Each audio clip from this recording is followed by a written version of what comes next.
Well, this morning there are growing concerns about the future of NATO if Donald Trump wins another presidential term. This is how he responded when asked about defending a NATO ally. They asked me that question. One of the presidents of a big country stood up and said, well, sir, if we don't pay and we're attacked by Russia, will you protect us? I said, you didn't pay? You're delinquent? He said, yes, let's say that happened. No, I would not protect you. In fact, I would encourage them to do whatever the hell they want. You got to pay. You got to pay your bills.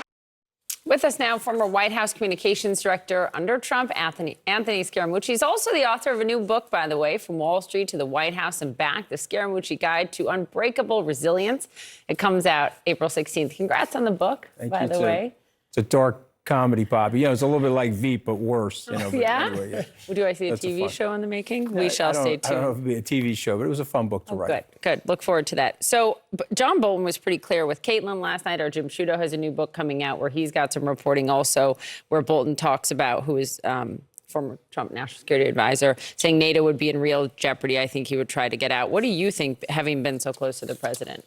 Well, he wanted out in 2016. He didn't like the treaty in 2016. And so he told everybody during the term that if he got reelected, he would do everything he could to pull the U.S. out of NATO. And remember his whole thing with the you got to pay sort of thing. He doesn't really understand the treaty. No one's actually sat down with him to explain the treaty. Are you reading Phil's mind? Well, he really wants to. It's what drives me insane. Like how I remember when this happened it was right before the convention in 2016 where he first weighed in on this, and it kind of was like a bomb dropped. Right. And I assumed at some point over the course of the next 8 years, someone would have sat down with him and been like, let me explain to you how percent of GDP means X, Y, and Z. But to really understand him, you can't explain something to him because he doesn't want to appear that he doesn't know something. So let's say like H.R. McMaster's in the Oval Office trying to explain the difference between a Shia and a Sunni.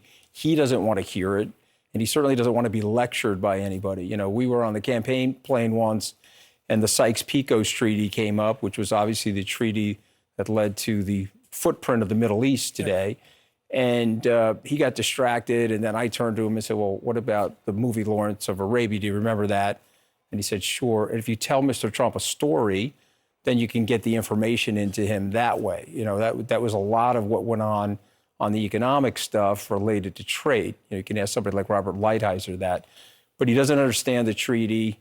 He thinks it plays well for him. For some reason, he has a love affair with Vladimir Putin. And so I don't think anybody in the Western leadership understands that love affair. I don't think anybody in intelligence agencies understands that love affair because Vladimir Putin has called for objectively reattaching republics to the former Soviet Union.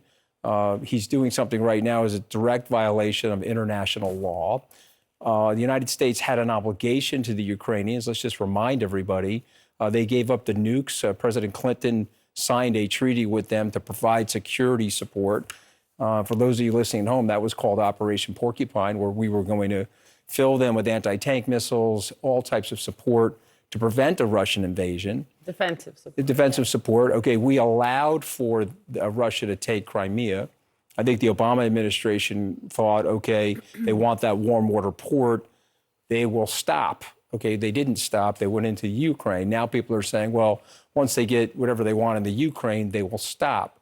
But they're not going to stop. Right. Okay, and so when Mr. Trump is talking like that, okay, he's going after the interests of the United States, and he's going after the footprint of global peace and global prosperity. So why people are not explaining that to the American people, I don't understand the current milieu of candidates. The President Biden's got to get out there and explain what a disaster this guy would be if he returned to the presidency. This would harm the everyday citizen in the United States, and it would raise the cost of capital for people here in the United States because we'd have more wars going on. Yeah, connecting that to voters has been a huge missing piece from 2015 on, and Trump has been able to take advantage of that. The personal attacks on Nikki Haley's husband, bringing that up, and we heard Haley clap back, and people have been pretty furious about it, except for Republicans who support the former president.